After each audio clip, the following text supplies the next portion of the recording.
Mrs. Florence Mpayaayei, you are the Executive Director of the Nairobi Peace Initiative, Africa. Thank you for coming and welcome to the JSO interview. Thank you, John. Mrs. Mpayaayei, tell us in a few words what the Nairobi Peace Initiative, Africa might be. All right. The Nairobi Peace Initiative Africa is a peace resource organization that was started way back in 1984, and this was as a result of the famine that was going on in Ethiopia. During that time, there were also many other conflicts that were raging in the continent of Africa. And so the founders of the organization were concerned that in response to the many conflicts that were ongoing and the famine in Ethiopia, mainly there was just humanitarian response, but nobody was asking critical questions as to why the conflicts. We had just gotten our independence some 2 decades ago, but yet the continent of Africa was not settled. So in their minds, they felt that there was need to put the peace agenda in the continent and to begin to see Africans taking responsibility in dealing with the conflicts that we were seeing at that time. We had the Ogaden War, we had the conflict in Biafra, Mozambique was in turmoil, the same thing with Angola. So the initiative was basically started to bring consciousness to the African person on that we needed to put the peace agenda in our institutions to be able to find solutions to the conflicts that were marring the continent at that time. But it seems to me that we're not alone, because your curriculum vitae takes you all the way to conflict resolution in Europe, South America, and Asia. So there is conflict everywhere. And it seems to me that when we seek a good political dispensation, that the wages of this democracy for which we yearn is death. People necessarily have to kill each other and die. Would you go along with that formula? CB, the reason we exist as an institution is to try to offer an alternative to the violence, the destruction, and the killings that we see going on when people are seeking to have new leadership in their countries or moving towards periods of transitions, transiting from one type of leadership, could be dictatorial, to a leadership that they feel is more representative and more democratic.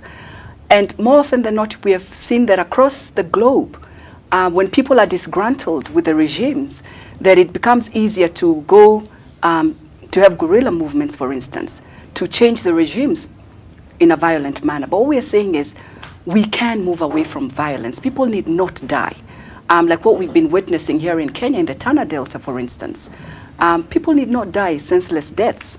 We can dialogue. We can promote a way of people engaging with one another when they have differences to find a solution that settles what the issue is without necessarily losing lives. Mrs. Mpayaayei, I know in the build-up for our meeting that you have just returned from the Tana Delta region. Mm-hmm. What did you see over and above what we see on our television screens, which seems to focus on the dramatic? What is the source of that conflict, and is it tied intrinsically to the forthcoming general elections, which is the reading that the Western press gives such? I think for me, CB, what was really disheartening was to be in a region. We were in Hola, but we passed through Garsen, some of the regions where most of the conflict has taken place. What was disheartening for me is to see a Kenya where people are still living as though we've really never had any independence in very, very harsh conditions. The climate in that region, the temperatures go all the way up to 38 degrees. People have difficulty in getting just basic needs like water. Obviously, people are still living in village settings. That is a function of their own climate. It's not a function of being... It is. But when you look at other countries that, for instance, if I was to give an example of Israel, that have had harsh conditions, right, and yet have managed to transform their country into one where it's very productive, every household has water, there's electricity. So you couple that harsh condition, right, and then you bring in an element where people cannot... For instance, the conflict has largely been about resources. Where water you have in particular. Water in particular. And grazing and pasture. Exactly. Where you find that the Orma, for instance, who are pastoralists, during the dry season need to migrate to a place, to the Tana River, where there is water. And you have the Pokomos, who are agriculturalists, again, who are doing their farming along the Tana, the Tana River. And that clash between wanting access to the water resource is then engineered with other elements of politics where, since we are moving towards the general, elections that are coming, in March, and even in previous election periods where numbers count, you find that people capitalize on that conflict and add in another political dimension. And so for me, it becomes disheartening to see schools closed, because we were there to work with educationists to try and see how do they open their schools, how do they teach the children who will come back very traumatized, children who've lost their relatives, children who've lost their parents, teachers who are also traumatized because many of them found themselves in areas where, for instance, you could have been a Pokomo in an area that's largely Oroma. If you found yourself in that situation, you don't want to go back there because your life is at risk. But, so security is a major issue. You're trying to suggest that in the Kenya that we have 50 years on, we have people where these schisms are so tight, they're so close-knit. I'm a Pokomo and I live on this side. People don't form friendships. People don't intermarry. I find this very strange. Indeed it is. And sometimes when I hear us saying that when we talk about ethnicity in this country, when you go to a region like Tana River, that's when the reality hits hard, that indeed we are still very, very divided. Because you'll find that you'll find a village that is primarily just Pokomo, another village that is Oromo, and never the twain shall meet. They're totally separate. They don't go to buy a packet of, well, maybe there's no kiosk to buy a packet of milk, but there's no interaction whatsoever. In some of the centers, like where we were in Hola, you will see them, interacting. You'll see there's some intermarriages. But of course, the constant conflicts, what that does is continue to create the division and to deepen the division, where, just like we had in 2007, 2008, families begin to separate because they no longer trust one another. And so the ethnicity continues to deepen to the level where children in the schools will not trust a teacher from another ethnic group.